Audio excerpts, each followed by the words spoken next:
I'll start by offering a prayer to the Sanctuary.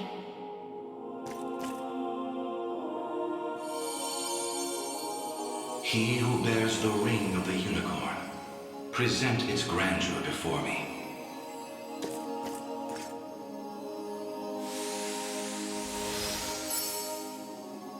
Progeny of the late Pontifex Errant, you have done well in guiding the Savior to this sacred hall.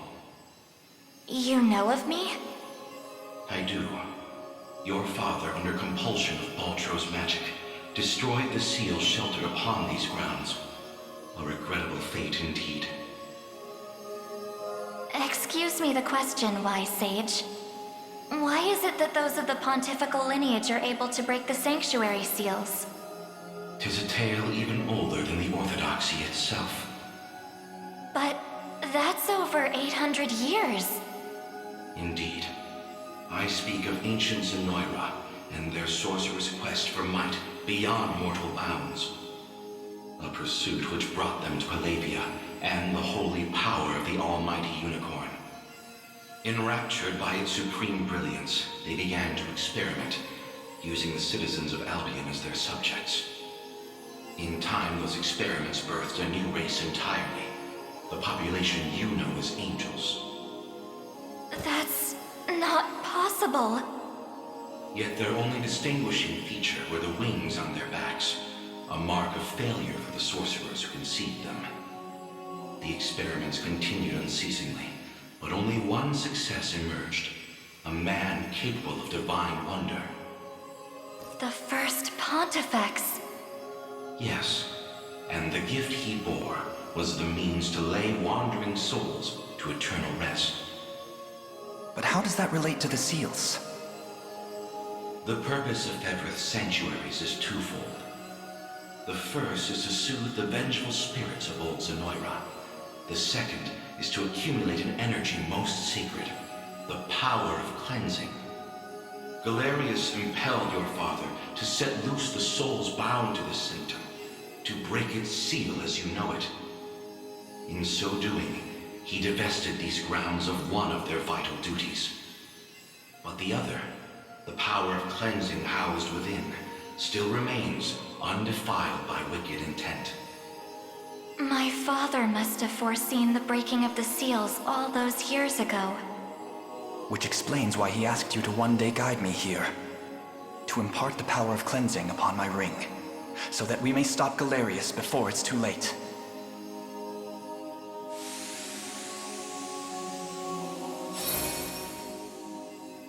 Your will is mine own, righteous Prince of Cornea. The ring's gotten stronger, Elaine. I can feel it. Ringbearer, the Sanctuaries of Fevroth further seek your call. Deliver your presence unto each in turn, that we may aid you when the fated time arrives.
Sorry for making you drag us along like this.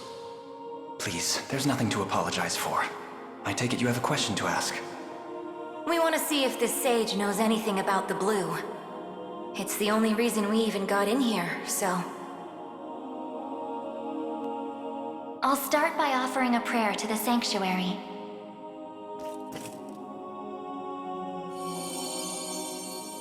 He who bears the ring of the unicorn, present its grandeur before me.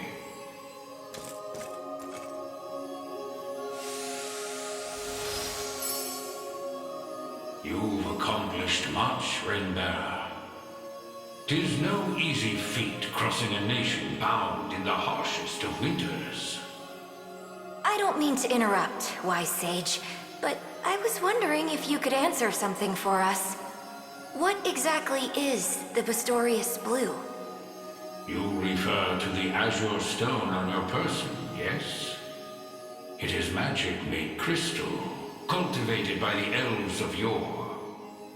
Long ago, when their kind still called Bastorius home. There were elves here? That era too saw Zenoira's reign encroach upon every region of Fevrith. The elves to the south, secure behind Ervelda's veil, espoused neutrality and insulated themselves in the forests of Elheim. Yet those in Bastorius did not possess such luxury. Instead, they forged a powerful crystal capable of transforming their bodies into those of colossal beasts. Astrals. But they could turn themselves back, right? Such a technique did exist, yes. Though, unfortunately, it has long been lost to the passage of time. Should have guessed as much. Still, Zenoira must have had some reason for wanting the stone so bad. Even though they didn't use their mind control to try and get it. I suspect you allude to the rite of channeling. As I understand it, Bestral physiology is far too distinct to house a human soul, making the rite a futile venture. In its place, they likely sought the crystal for its similar mastery over the hearts of your race. All in the grand hopes of bridling the same strength they failed to overcome so many years prior. Some story this thing's got. Now, we lack the time for further conversation. Allow me to imbue your ring with the power of cleansing. Use it well, and bring an end to Galerius's cruel ambitions.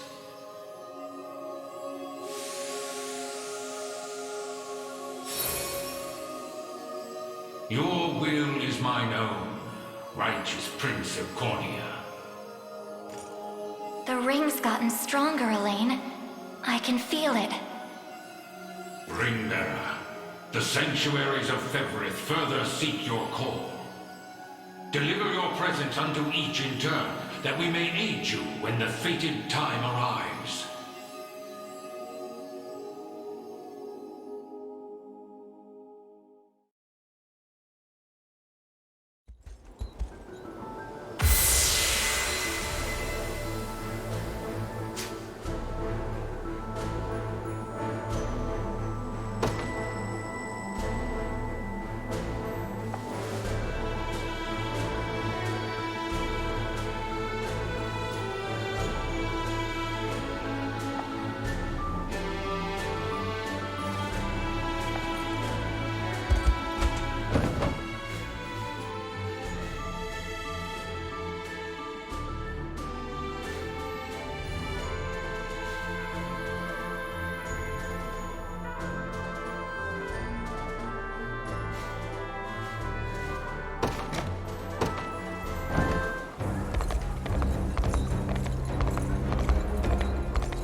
Forgive me for prying, Berengaria, but why have you asked to join us here?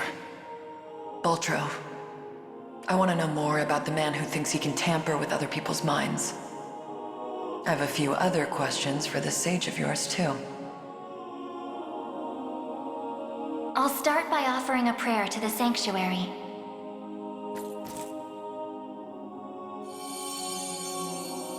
He who bears the ring of the unicorn, present its grandeur before me.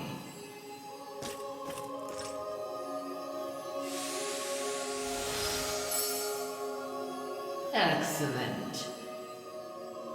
Hope you're in the explaining mood, Sage.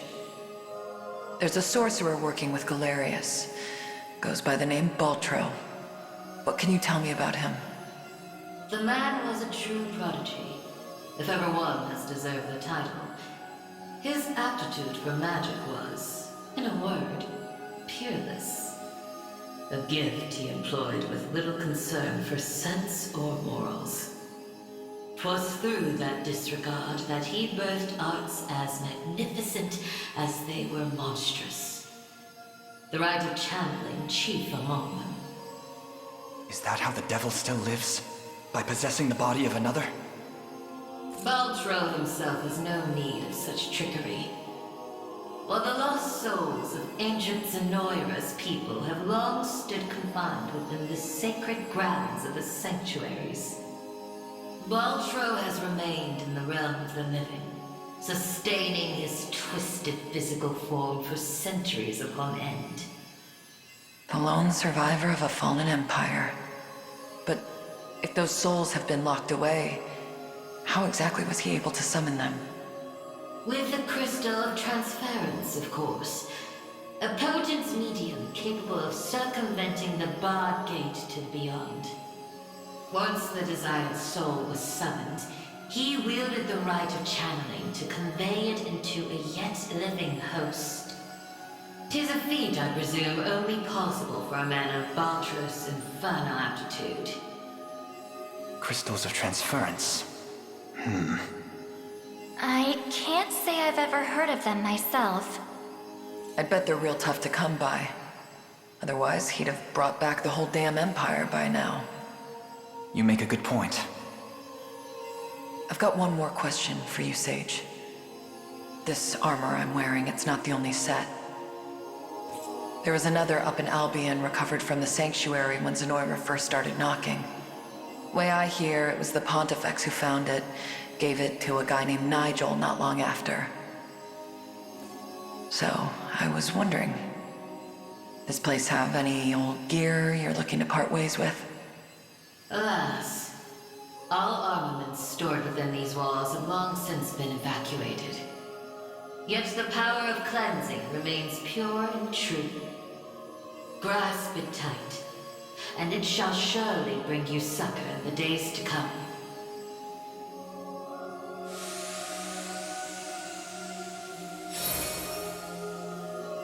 Your will is mine own, righteous Prince of Cornea. The ring's gotten stronger, Elaine. I can feel it. Ringbearer, the Sanctuaries of Fefrith further seek your call. Deliver your presence unto each in turn, that we may aid you when the fated time arrives.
I'll start by offering a prayer to the Sanctuary.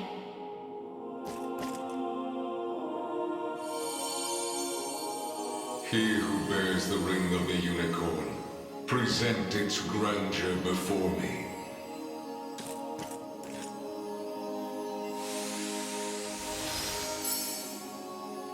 So the ring is restored at last. You have done well. If I may ask a question. You said that if we wish to match Galerius' might, we would first need to unbind the ring's power. But I wonder, why did you bid us return here after? That I may bestow upon you the power of cleansing, accumulated within these walls over the passing of centuries. Do you imply the renewed ring is not enough to defeat him? It is not. If you wish to bring such events to bear, you must usher the souls of Zenoira's people to their long-awaited salvation. The Zenoira of old was an ancient kingdom, said to have fallen in a single cursed night. What do its denizens have to do with this? The night you allude to was that of failed ceremony, one in which they relinquished their corporeal forms. For countless years they suffered in discarnate agony, consigned to merely watch as a new world sprung forth from their own.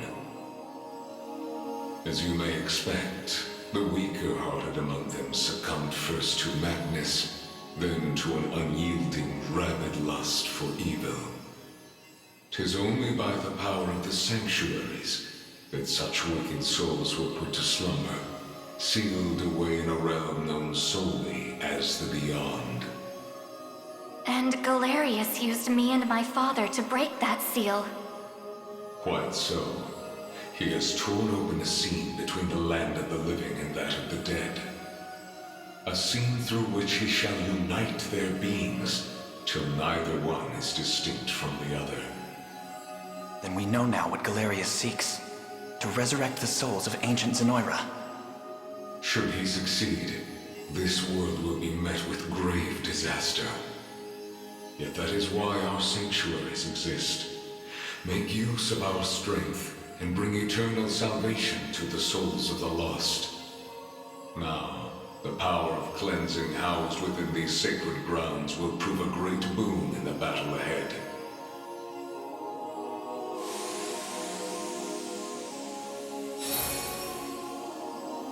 Your will is my own, righteous Prince of Cornea. The ring's gotten stronger, Elaine. I can feel it.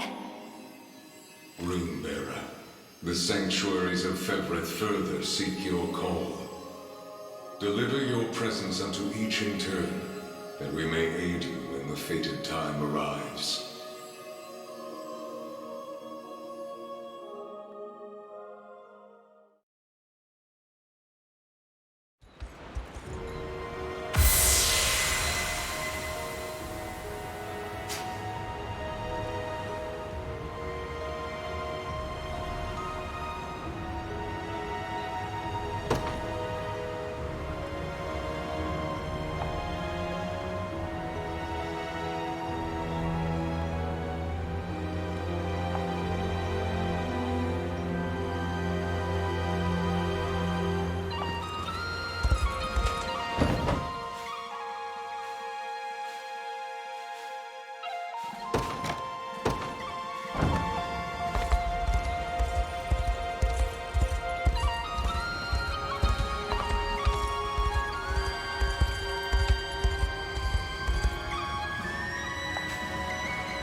I'll start by offering a prayer to the Sanctuary.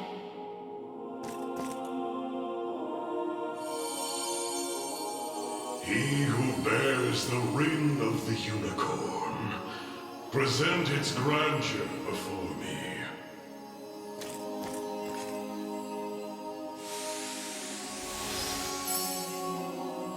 Your efforts are commendable indeed.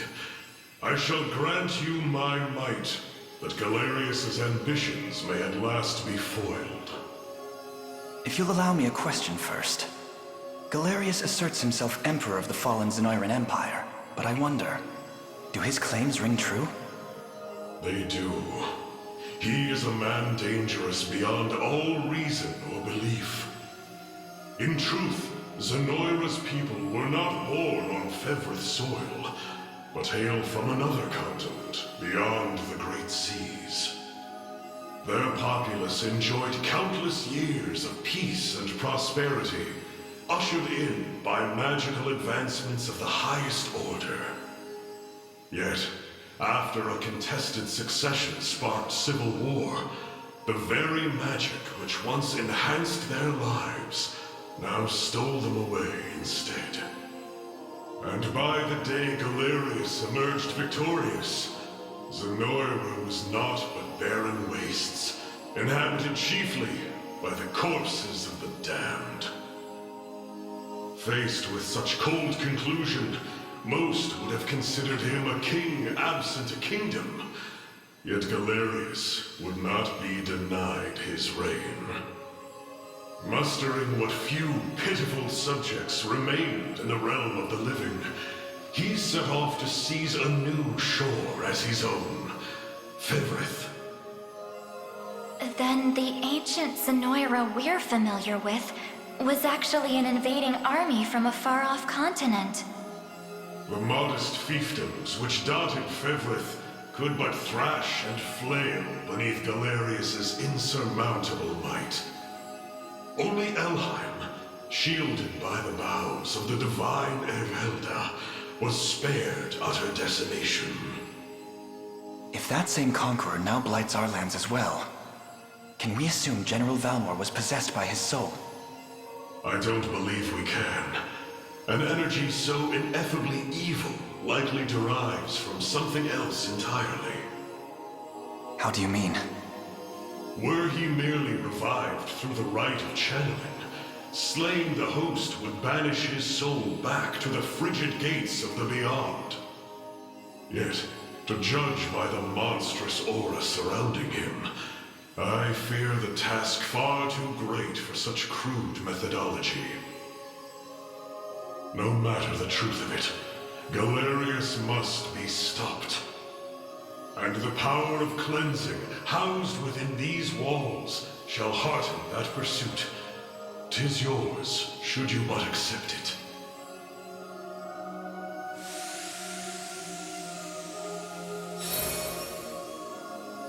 Your will is mine own, righteous Prince of Cornea. The ring's gotten stronger, Elaine. I can feel it. Ringbearer, the Sanctuaries of Fevrith further seek your call. Deliver your presence unto each in turn, that we may aid you when the fated time arrives.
apologies for asking this of you, Elaine. It's merely that I'd like to make an inquiry regarding the nature of these sanctuaries. Please, your presence is more than welcome. We'll ask the sage together. I'll start by offering a prayer to the sanctuary.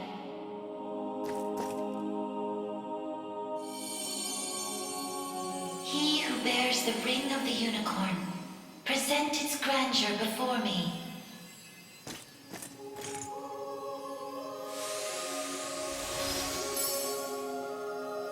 Beside you stands the Turanos of Elheim. The ring of the unicorn would remain ever bound were it not for you. Or for your ancestors, who conveyed the rite of covenant through a great many generations. For that, you have my utmost gratitude. 'Tis a kindness I scarcely deserve, O wise sage. But if I may, I wish to ask a question of you. For what purpose were these sanctuaries constructed? To house errant, wandering souls, those of the fallen Zenoiran Empire. Yet that raises another question still. How is it that Zenoira met with ruin? 'Twas an act of hubris immeasurable. In search of the forbidden gift of immortality, their sorcerers made sacrifice of a divine being, the great and noble unicorn. Such vile disregard for the natural world. Indeed. And greed only drove them further from their own humanity. Amidst the slaughter, they sought to elicit the creature's purifying energy, and in so doing, break free of the shackles of mortality. Yet the cleansing fires of the unicorn glow impossibly bright, violent in their rejection of vice and villainy. For the wicked-hearted to harness such a power as their own would be a contradiction of its very purpose. 'Twas a miscalculation of the most fatal ilk. With the beast's dying embers, the fury of the unicorn struck Zenoira's people. Their skin burned, their flesh was rent from their bodies, and their souls were condemned to wander for the rest of eternity. How horrible. 'Twas the greatest irony, then, that the rite proved a success in the end. From the ashes of tragedy rose but one survivor. A single girl, capable of communion with the divine unicorn her countrymen had so cruelly defiled. Aside the Pontifex of Albion and the elven Turanos, she set forth to deliver peace to the restless souls of Zenoira's citizens. A venture which saw them construct 6 sanctuaries spread through every land of Fevrith. Upon its completion, she rallied those loyal to her cause and founded a new nation, Cornea, of which she would become the first queen. And with the spirits of her brethren pacified at last, she relinquished the power she had never once wished to receive. 'Twas then that it was severed in twain, each half laid into a sacred relic, symbolic of her tale. The ring of the unicorn. And that of the maiden. Then the reason this ring answers to me alone is the royal blood flowing through my veins. Quite so. Your heart is that of the unicorn, fated to commune with a maiden true and fair. A destiny which culminated in the rite of covenant and the subsequent unbinding of the ring's true form. Now, the power of cleansing housed within these grounds will prove a great boon in the battle ahead. You need only accept its grace.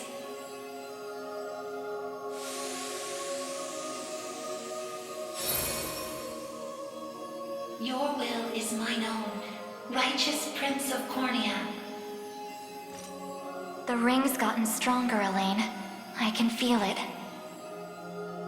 Ringbearer, your pilgrimage is fulfilled, and so too is the ring of the unicorn.